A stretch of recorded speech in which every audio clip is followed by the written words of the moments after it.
Kembali di editorial Media Indonesia, Bang Elman, kembali kita berdiskusi. Mungkin begini juga, Bang, kalau kita bicara mengenai golput. Media sosial banyak berita-berita yang bohong. Banyak berita hoax, ujaran kebencian. Mungkin pengguna media sosial kita melihat bahwa mereka percaya dengan bunyi ujaran kebencian, kampanye-kampanye negatif, berita-berita yang mungkin sebetulnya tidak benar kepada caleg, kepada calon presiden kita, sehingga kemudian mereka menganggap, wah, semuanya buruk, ngapain saya ikutan pilih? Ya, itu juga ikut menyumbang. Itu juga ikut menyumbang partisipasi golput. Ya. Tetapi sebetulnya, ya katakanlah misalnya berita-berita bohong, berita-berita menakutkan. Katakanlah misalnya orang juga trauma mengenai pilkada DKI kan. Paling-paling nanti pilpres pileg ini juga paling juga seperti pilkada DKI juga ini katanya kan. Malas dah. Malas itu lagi katanya kan. Jadi dia marah. Apalagi kalau sudah dibarengi dengan ada juga yang mengancam.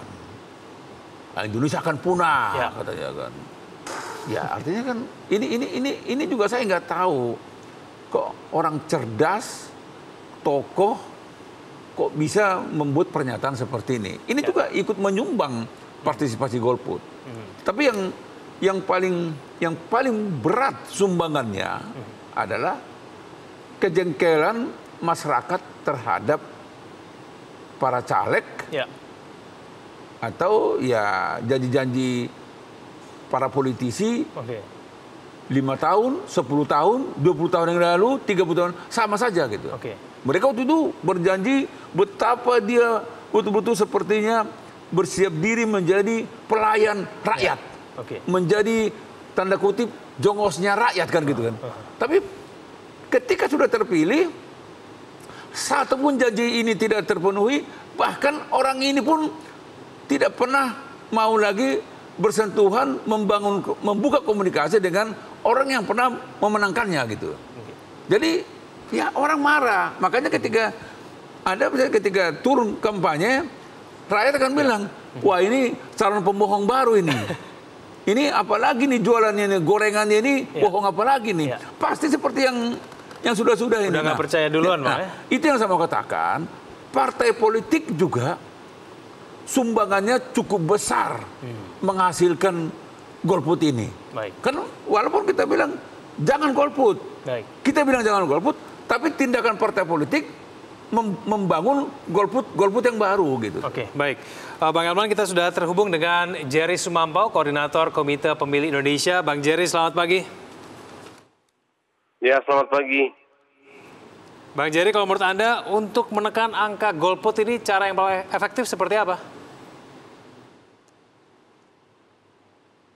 Ya, saya kira ya memang ini problem kita ya. Setiap kali pemilu kita bicara tentang golput ya. Saya kira salah satu menekan golput itu adalah membuka informasi yang semudah dan sebesar-besarnya mungkin terhadap para caleg ya. Jadi ini juga menurut saya akan menjadi sesuatu yang membuat masyarakat itu akan semangat atau tidak semangat ya. Jadi saya kira kalau makin kalau informasi itu makin banyak kepada masyarakat, khususnya juga terhadap para caleg gitu ya, keinginan masyarakat untuk memilih itu akan makin tinggi ya. Artinya begini, sekarang ini kan masyarakat mungkin sedang bertanya-tanya atau sedang mencari informasi tentang caleg ya. Dan kalau informasi yang mereka dapatkan minim gitu, mungkin mereka akan makin malas juga gitu.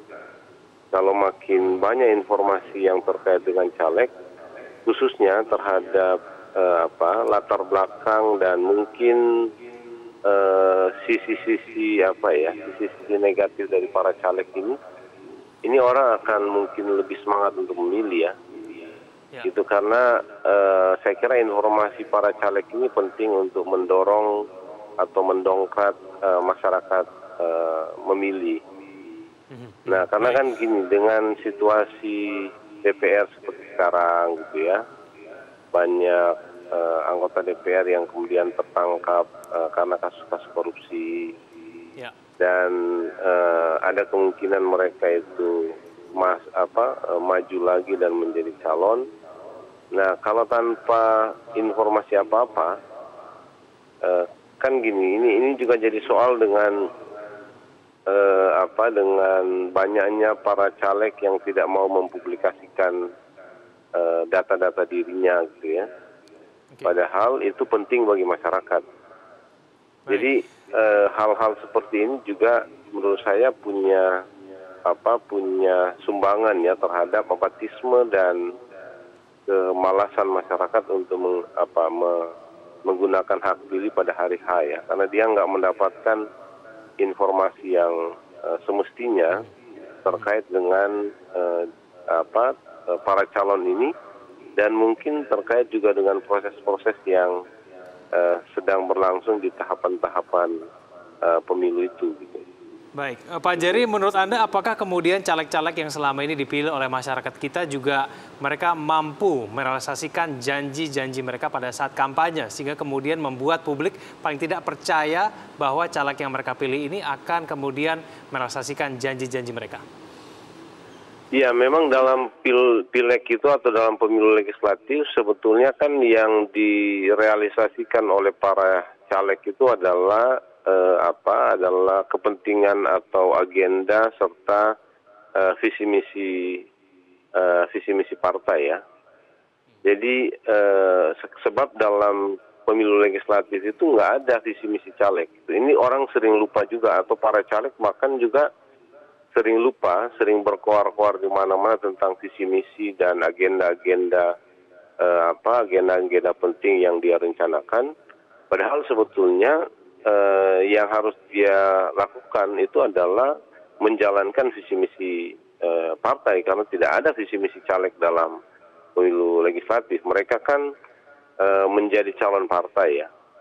Jadi sebetulnya di dalam konteks pemilu legislatif itu peran partai itu menjadi sangat penting ya, untuk juga mendorong keterbukaan di tingkat proses-proses yang berlangsung dan di tingkat para caleg itu sendiri, gitu, supaya masyarakat makin tahu, makin dekat dan makin mengenal para caleg gitu.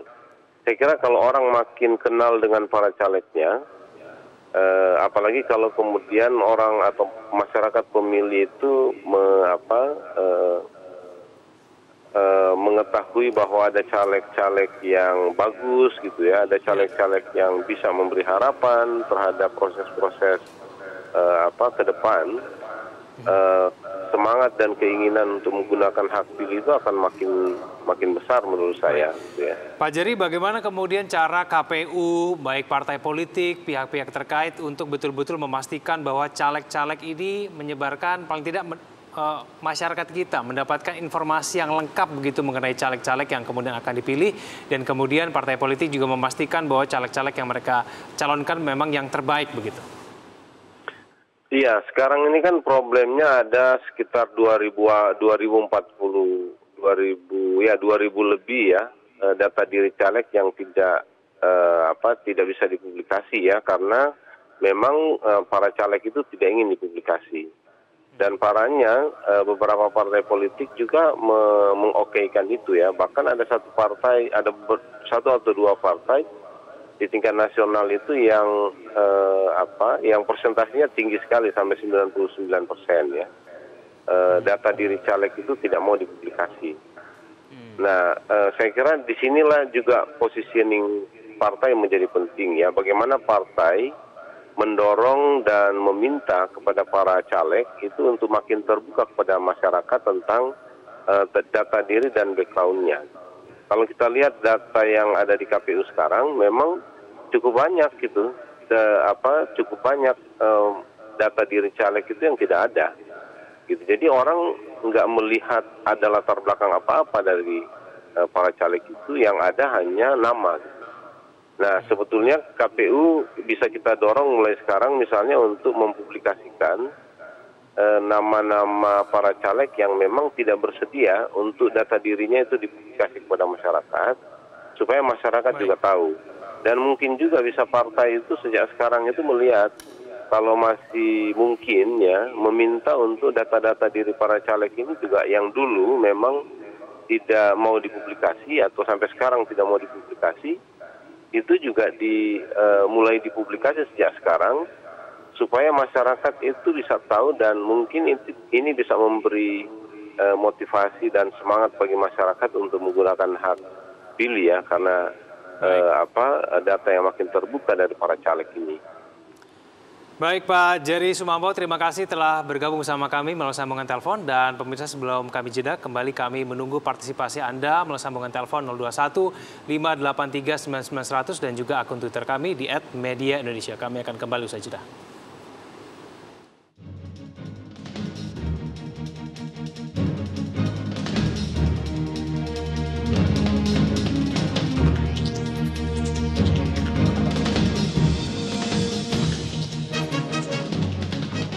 Kami mulai menerima penelpon dari Anda. Kita akan sapa penelpon pertama kita. Ada Pak Eliza dari Papua Barat. Pak Eliza, selamat pagi. Selamat pagi, Kevin Egan. Ya, silakan Selamat Pak Eliza. pagi, Bung Elman. Pagi, Bung Eliza. Ya, memang kalau kita bicara golput ini satu fenomena yang terjadi dari pemilu ke pemilu atau pilkada ke pilkada. Nah, tinggal bagaimana PR untuk kita semua, terutama para caleg. Para caleg untuk tidak perlu berkampanye bahwa saya akan begitu, saya akan begini, tapi memberikan pemahaman tentang pentingnya hidup berdemokrasi di Indonesia dan mengajak seluruh warga masyarakat untuk menyukseskan pemilihan umum presiden dan calon legislatif mulai dari kabupaten kota sampai ke tingkat pusat dan DPD RI. Ini yang penting. Ya, saya lihat-lihat Bung Elman ini juga salah satu caleg, kalau tidak salah, dari Dapil Jawa Tengah. Ya, ini Bung Elman juga punya PR, bagaimana bisa meyakinkan para pemilih, terutama pemilih milenial, untuk mau ikut berpartisipasi dalam pemilihan umum tanggal 17 April mendatang. Kita harus sadar bahwa apabila kita tidak memberikan suara, berarti kita bukan bagian daripada demokrasi di Indonesia. Ya kan, di era reformasi. Maka itu saya mengajak teman-teman sekalian, marilah kita datang berbondong-bondong untuk memberikan suara kita, kemudian kita menyukseskan pemilu dengan damai, hindari hal-hal yang berbau perpecahan, informasi atau berita hoaks dan lain-lain sebagainya. Itu tidak penting. Kita menginginkan negara ini tetap damai dan tidak bubar, seperti kata salah satu calon presiden. Negara ini tidak akan bubar, gitu. Atau negara ini tidak akan punah. Mari kita jaga keberlangsungan hidup berbangsa dan bernegara yang damai dari Sabang sampai Merauke, dengan berbondong-bondong datang ke TPS untuk memberikan suara. Itu peran kita semua, terutama para caleg. Terima kasih, Bung Elman. Baik. Terima kasih Pak Eliza dari Papua Barat. Kita beralih ke Pak Ramadan dari Jambi. Pak Ramadan, selamat pagi. Assalamualaikum Bang Helman Saragi. Waalaikumsalam. Waalaikumsalam. Pak Ramadan, silakan. Untuk menekan golput yang kita khawatirkan selama ini, kalau tidak ada langkah-langkah positif dari KPU atau pihak pemerintah, kelihatannya angka golput itu kalau menurut saya semakin tinggi. Tetapi ada satu pendapat saya sampaikan pada kesempatan ini, Pak Helman. Saya kira untuk mensosialisasikan rekam jejak para caleg di setiap dapil. Untuk Pak Helman ketahui, di desa-desa itu calon pusat itu tidak diketahui rekam jejaknya oleh masyarakat. Bagaimana dia mau memilih, Pak Herman? Yang dia tahu hanya caleg kabupaten dan provinsi. Kalau untuk pusat dia tidak tahu. Nama si A ini siapa, di mana, tugasnya apa, pekerjaannya apa. Menurut saya KPU hendaknya berusaha untuk mensosialisasikan atau memberitahu kepada masyarakat si A ini loh, rekam jejaknya seperti ini. Atau pihak partai politik mensosialisasikan si calon itu rekam jejaknya seperti ini. Kalaulah ini diketahui oleh masyarakat, ada harapan untuk dia memilih kembali. Karena diketahui calon yang akan dipilih itu memang betul-betul seorang wakil yang diharapkan untuk memperjuangkan nasibnya di Jakarta nanti. Terima kasih Bang Herman. Assalamualaikum. Waalaikumsalam. Terima kasih kepada Pak Ramadan. Kita beralih ke Ibu Upik dari Jakarta. Ibu Upik, selamat pagi.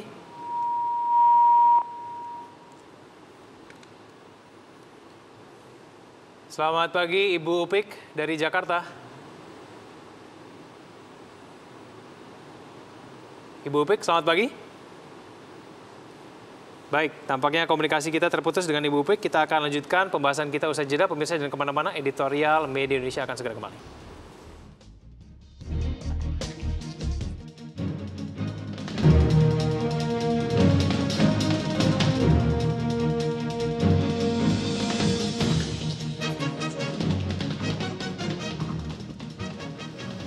Kembali bersama kami di editorial Media Indonesia. Bang Elman, kembali kita bahas dua penelpon kita. Pak Eliza tadi menyatakan bahwa caleg sebaiknya jangan janji-janji muluk. Dan kemudian juga mengenai Pak Ramadan tadi, rekam jejak caleg ini juga harus tersedia secara lengkap. Bang Elman, bagaimana? Ya, saya pikir kita menghormati dan menghargai kedua narasumber kita pagi ini ya. Saya pikir kita tidak ada kita tidak menafikan itu semua. Itu semua benar.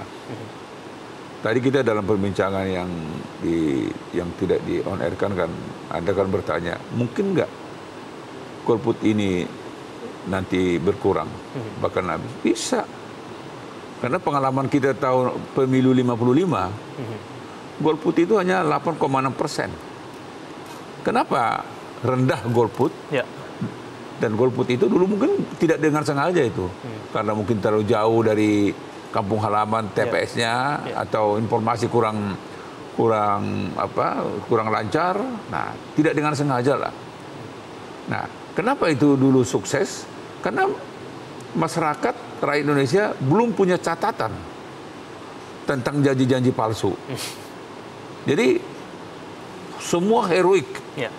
Mereka berpandangan ya pemilu itulah jalan satu-satunya untuk membangun, menjadi pijakan negara ini untuk membangun lebih baik, untuk menciptakan pemerintahan itu pemerintahan yang kredibel atau tidak kredibel kan gitu kan. Itu pandangan orang pada ketika itu. Tapi setelah pemilu 55, ya Orde Baru itu kan pemilu itu kan tanda kutip kan ya semacam ya bukan partisipasi ya, mungkin mobilisasi kan. Tapi sudahlah. Tapi di atas semua itu, apalagi setelah reformasi ini, memang yang dirasakan masyarakat itu adalah tidak pernah linear antara janji kampanye dengan fakta setelah selesai kampanye. Nah, memang sulit juga kita salahkan kepada calegnya. Kenapa? Karena memang yang mewujudkan itu semua janji-janji itu adalah eksekutif, pemerintah kan. Kan DPR kan tidak punya kekuatan untuk melaksanakan, katakanlah membangun irigasi kan bukan DPR. Yang membangun irigasi itu adalah ya pemerintah kan gitu kan. Nah, itu yang tadi salah satu narasumber kan yang dia katakan mereka memang harus sinkron sebetulnya antara janji partai politik dengan janji negara kan gitu kan. Nah, jadi yang ingin saya mau katakan memang yang harus disampaikan oleh caleg itu di lapangan adalah janji partai. Jadi partai politik ini sebetulnya apa yang akan dia lakukan misalnya mengenai pupuk. Ada nggak? Nah kalau memang ada, maka itu yang harus dibawa caleg ketika dia berkampanye di desa. Nah ketika pemerintah yang capres yang diperjuangkan oleh partai politik ini sukses, maka memang kewajiban partai politik ini untuk menekan pemerintah, ya presiden ketika kita kampanye legislatif, kita menjanjikan akan membangun waduk di daerah ini. Kita menjanjikan kepada masyarakat harga pupuk harus rendah dan tersedia kapan saja diperlukan oleh petani. Dan kita juga menjanjikan kepada petani harga gabah ketika panen tidak boleh rendah, tidak boleh rugi, dan seterusnya. Apakah semua partai politik sudah sedemikian, Bang Elman? Ya. Ya, saya tidak dalam posisi untuk menyatakan seperti itu. Tetapi itu yang harus dilakukan oleh partai politik. Jadi partai politik itu ketika mau turun kampanye, maka dia sudah tersedia. Maka sebetulnya dia juga harus mensinkronkan program partai politik ini dengan program capres yang diperjuangkannya. Kan begitu. Nah, kalau presiden yang diperjuangkannya menang, maka mestinya tidak ada alasan untuk tidak mewujudkan janji ini. Kecuali kalau dia kalah, ya apa boleh buat, kita tunggu 5 tahun berikutnya. Tapi intinya mau kita katakan, kita mengajak masyarakat, mari lupakan itu golput, kita tentukan masa depan bangsa ini untuk hadir di TPS pada 17 April 2019. Jangan satu orang pun yang tidak mau hadir. Baik, Bang Elman, terima kasih telah bergabung sama kami di Editorial Indonesia pada hari ini.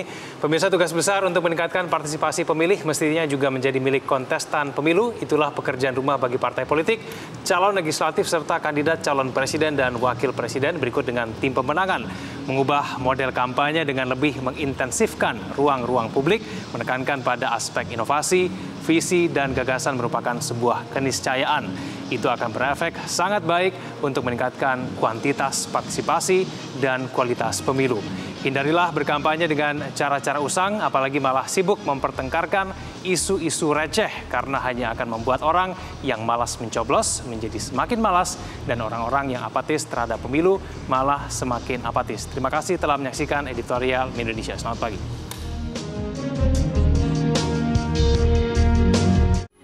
Metro TV, knowledge to elevate.